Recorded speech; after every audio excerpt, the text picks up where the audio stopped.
So welcome. KASNEB, this is ATD Level 1, Introduction to Law and Ethics,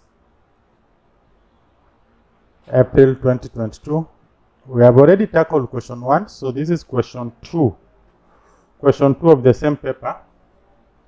Explain 4 functions of law in a civilized society. 4 functions of law in a civilized society. There's no need for me to go to create more space. I can just explain this from here. So you'll pardon me. Let's see if we can fill all these blanks. Though the question only needs 4 and it's 8 marks. 8 marks. So every explanation will give you need to state and explain. State and explain. 4 points which have been well explained will be able to give you 8 marks. So explain 4 functions of law in a civilized society. Number 1 is peace and order. We cannot walk away from this at any given point in time. Peace and order. Peace and order. Very important. Law ensures there is order. At least there are some rules that have been set which regulate the human conduct. Human beings are different people. Some are good, some are bad, some are,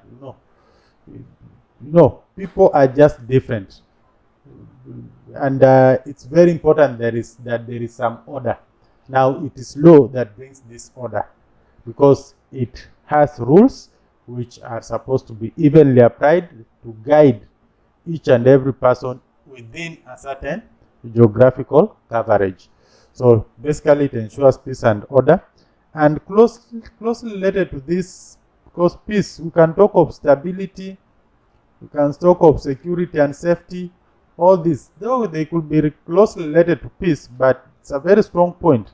Stability is a very strong point, where we don't have fluctuations and those are the volatility in behavior. Today people are doing this, tomorrow this, it brings some harmony, it brings some prediction, and this allows people to come and invest in a certain country. It allows a country that is I've seen something here, rule of law, a country that is run by the rule of law. There are very clear systems that ensure things are run in a sober manner. That's what we mean by stability. That today this is happening, tomorrow it's totally different thing that has been said the other day is a totally different thing. People won't even be comfortable staying or investing in that country because of unpredictability and uncertainty. So law basically ensures stability, and you can imagine a case where possibly you have a president who comes and he has powers to dismember, disorient, to do everything, and today he sleeps on this, the following day he wakes up on that, the other day on this. There will be chaos, instability, confusion, and what do you expect of that country? Nothing. So apart from, as much as we are saying it's closely related to peace, there is stability comes in with a totally different aspect, and especially in allowing the rule of law to take its natural course. And at the end of the day, we have the peace that we so much want to perform our day-to-day activities. Then, of course, law helps people to I will say, to recognize the symbol of power, or the state organs. Because there is a way law is structured. Even if you go through it, they will talk over the substantive law, we talk of the procedural law, everything has a procedure. There's a way law is structured that basically it helps you to, get those structures, how they go, the step-by-step procedures of going through it. And at the end of the day, that there are some members or some organs which have been given a lot of power with them, basically over one person, and we are all human beings. So at the end of the day, it's not about us, that it's about doing something that is within the rule of law. So it helps us to recognize and respect the rule of law, the organs of power, and that is a very important aspect when we talk about living in this diversified world. We also talk of it amplifies the rights and freedoms of people. Actually, it is through law or from law that we get to know what our rights are, and we can fight for our rights. At least we have some level of freedom, which is very important for a human being. Otherwise, you can imagine if anything can be done to you anytime, anywhere, if people can just infringe on your rights, people can take unfair advantage of you, how will the world be?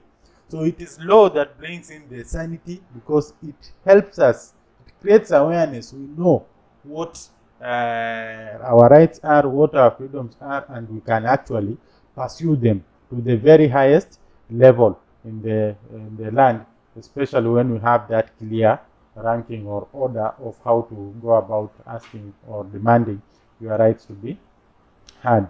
And then, of course, it protects the minority rights. The minority, let's just say it protects the minority against the majority. Against the majority. In any society, you have the vulnerable people. So at least law becomes their protector. So law is used to basically bring in that fairness. We talk of fairness and justice in the system, so that the minority are not taken undue advantage of. We can simply again say that it reinforces the morals and values of the society. And if you check clearly, most of these rules, they come from the morals. In fact, I've seen there's a very good question here. The distinction between law and morality. Most of the laws are rules, and morality is about the values and of people, what they consider good or right. So most of these rules come from the morality. That is very important. So you can see basically law reinforces the morality or the morals and values of people in a society. It enables inclusivity, it enables cooperation, it enables such like good stuff, the cooperation where I can work with anybody anytime, so long as we enter into a contract that is binding. And should anyone infringe or go against, breach the contract, then there are damages that you can be subjected to. So this and so many others, you can see, came up with all these dashes. I'll fill them. These are how many points? 7 points. Just pick any 4 and you'll be good to go. Define the following terms. Court's exclusive jurisdiction. Now, jurisdiction are the powers vested in a court. Every court has powers vested in it. So one court cannot go and grab and do what it is not mandated to do. It will be acting what we call ultra vires. It will be acting ultra vires beyond its powers. So every court has its powers. The powers define the jurisdiction of that court. Like when you say presidential election petitions, that is something that has been left to a preservative of the Supreme Court. No any other court has the jurisdiction to hear such like cases.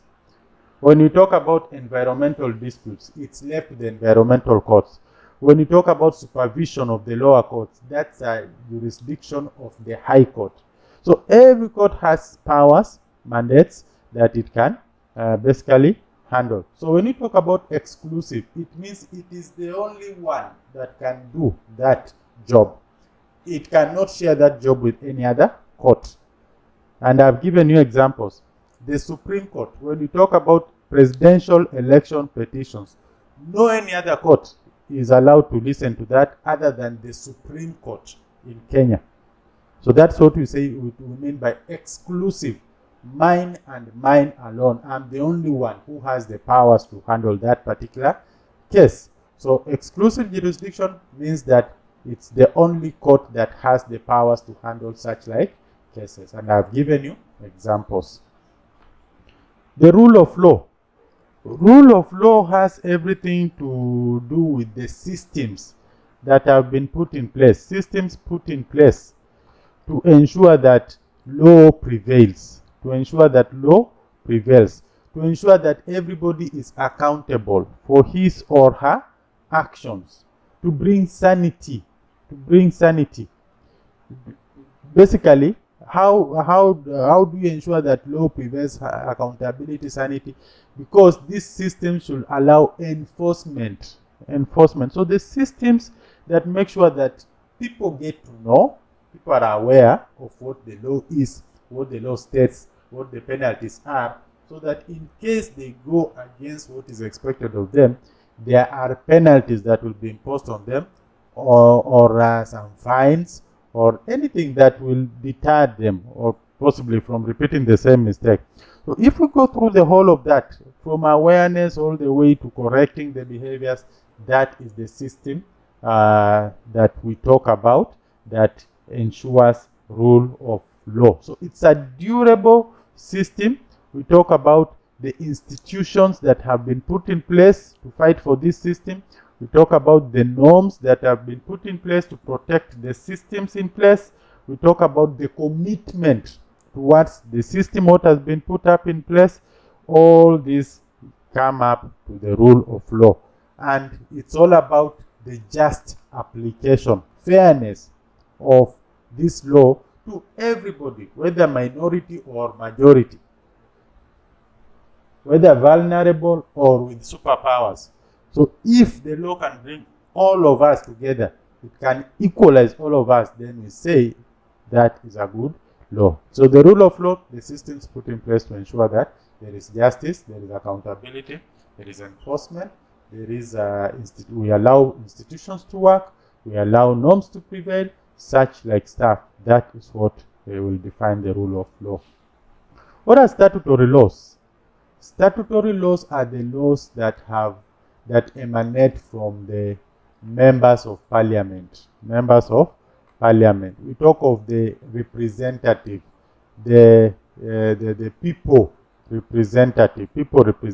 So people are allowed to choose their representatives to go to the parliament, and in parliament, the main work of parliament is to make laws.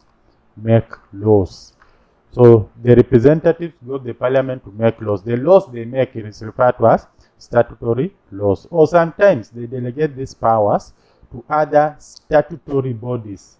They can delegate this power to other statutory bodies, and these statutory bodies, of course, will come up with the laws, and these laws will be presented back to the parliament. These members are the people representatives for assent. Once they approve them, then it has a way of finding it. It goes up to the president, where the president accents, and once the president approves it, it becomes law and it governs the land.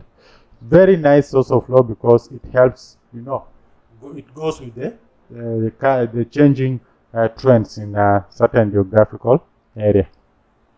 Jurisprudence. What is jurisprudence? Jurisprudence are the ideas, the main ideas behind the school of law, main ideas behind the school of law. I will say the school of thought that supports some certain kind of arguments or some decisions or theories, or the platform against which this the legal profession emanates from. So jurisprudence is like the school of thought, and they are like the theories. They provide the platform that basically help all this the legal people in the legal profession to basically understand what the legal profession is all about, and it provides them with basic ideas that can support any argument.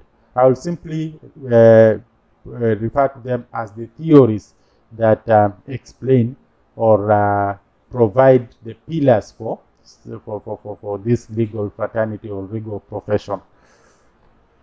So they are the theories that provide a platform against which the legal discipline is built. It's basically the science or the knowledge of law. It forms the science or the knowledge of law, or the theoretical foundation of principles of law. Theoretical foundations of the knowledge of law. The law knowledge. Good. So all this should be able to give you 2 marks, 2 marks, 2 marks, 2 marks each. Let's go to this. The distinction between law and morality. Somebody is almost leaving me here. Okay. So distinction between law and morality. So we have law and we have morality. Let's try to draw the difference between the two. Law, we've said, is a set of rules that basically regulates the behavior of people. A set of rules that regulates the behavior of people. And we've also said that law is enforced, and it's enforced by we have a whole system, the courts of law, you know, the whole of that structure. We have a structure that enforces the rule of law. So, and on the other side, of course, morality. Morality is not a set of rules. It's just a code of conduct on how one should carry himself. And it's all about being able to differentiate between good and bad, right and wrong. So it encourages us to do what is good and right. Of course, we don't have structures or systems to enforce this. No structures, no systems to enforce. So it's not enforced, unlike law. The other thing is that the main source of law is basically the Constitution. Morality doesn't have any connection with the Constitution. Instead, morality is basically just basically comes from the society. The society has defined its own standards. So morality is more of the standards which have been set by the society, just to guide them in making a decision on what is good and what is bad. Then the other distinction or difference between law and morality is that law may attract direct punishment, especially if you do things that are against what has been clearly stipulated. Morality doesn't have room for direct punishments. It doesn't have room for direct punishments. Instead, you might be, there might be those kind of indirect punishments where people kind of tend to avoid you or seclude you. Those could be there. Otherwise, we don't have, because it's not a set of rules that really explains that, And then law basically emanates from morality. Law borrows a lot from morality. Actually, morality helps a lot in the build-up of law. Whereas, it's not the case the other way around. Law is not does not precede morality. It's morality that precedes law. So this other side, you might say that morality does not. What have we said here? Law emanates from morality. So we may not say that morality emanates from law. That one is not true. It is law that emanates from morality. So morality precedes law. Law succeeds morality. I think that difference is very clear. So how many differences are these? These are almost 5 differences. I think those ones should be enough for you. The question is interested in only 2 differences. Can see? 2 differences should be able to give you 4 marks. Just pick any and you'll have all the 4 marks that you want. With this, thank you. Let's meet in the next question. We'll be discussing question 3. Please enroll to our school. Encourage others to enroll to our school. This is what you expect to get in our school. Real stuff. Thank you.